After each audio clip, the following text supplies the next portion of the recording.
ఉద్యోగుల భవిష్య నిధి సంస్థ ఈపీఎఫ్ఓ ద్వారా అధిక పింఛన్ హయ్యర్ పెన్షన్ కోసం వచ్చిన దరఖాస్తుల్లో దాదాపు 99% పరిష్కారమయ్యాయి. ఈ విషయాన్ని కేంద్ర ఆర్థిక శాఖ సహాయ మంత్రి శోభా కరంద్లాజే పార్లమెంట్లో వెల్లడించారు. సుప్రీంకోర్టు తీర్పు మేరకు ఈ ప్రక్రియను వేగవంతం చేశామని తెలిపారు. ఇక అధిక పింఛన్ కోసం పెన్షనర్లు సభ్యుల నుంచి మొత్తం 17.5 లక్షల దరఖాస్తులు వచ్చాయి. వీటిలో 15.5 లక్షల అప్లికేషన్లు యజమానులు 2025 జనవరి 31 వరకు ఈపీఎఫ్ఓకు పంపారు. ఈ ప్రక్రియలో భాగంగా ఇప్పటివరకు మొత్తం 4,28,000 మందికి డిమాండ్ లెటర్లు జారీ చేశారు.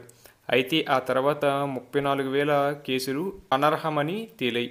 దీనికి ముఖ్య కారణం డిమాండ్ చేసిన మొత్తాన్ని జమ చేయకపోవడమే. మొత్తం దరఖాస్తుదారుల్లో 2,33,000 మంది వారి సమ్మతిని తెలియజేశారు. వీరిలో 96,000 మంది ఉద్యోగాల్లో కొనసాగుతుండగా 1,37,000 మంది ఇప్పటికే పదవి విరమణ చేశారు. రిటైర్డ్ అయిన వారిలో 1,24,000 మందికి పెన్షన్ చెల్లింపులు ఉత్తర్వులు ఇప్పటికే జారీ అయ్యాయి. మరో 13,000 మందికి ఈపీఓలు తుది దశలో ఉన్నాయని మంత్రి సభకు తెలిపారు. ఇక ఉద్యోగుల భవిష్య నిధి సంస్థ ఈపీఎఫ్ఓ నిర్వహించే ఉద్యోగుల పెన్షన్ పథకం ఈపీఎస్ 1995 కింద పెన్షన్ లెక్కించడానికి ఒక ఉద్యోగి వేతనాన్ని నెలకు 15,000కు పరిమితం చేశారు.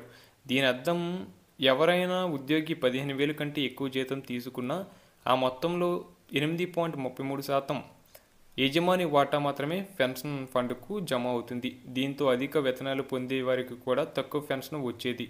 ఈ పరిమితిని సవాల్ చేస్తూ ఉద్యోగులు తమ వాస్తవ వేతనంపై అంటే పరిమితి లేకుండా మొత్తం జీతంపై పెన్షన్ ఫండ్కు అధికంగా వాటా చెల్లించడానికి, తద్వారా పదవి విరమణ తర్వాత అధిక పింఛన్ పొందడానికి అనుమతించాలని ఉద్యోగులు కోరుచున్నారు. ఈ అంశమే వివాదానికి మూలమైంది. ఈ వివాదంపై విచారణ జరిపిన సుప్రీంకోర్టు 2022 నవంబర్ 4న కీలక తీర్పిచ్చింది.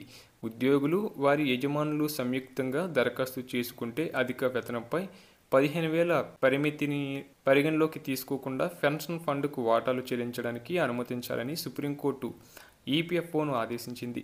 ఈ తీర్పు ద్వారా గతంలో పరిమితి వల్ల తక్కువ పింఛను పొందుతున్న లేదా పొందబోతున్న ఉద్యోగులకు అధిక వేతనంపై పూర్తి వాటా చెల్లించే అవకాశం లభించింది. దీంతో తమ పదవి విరమణ తర్వాత మెరుగైన పెన్షన్ పొందేందుకు వీలు కలిగింది.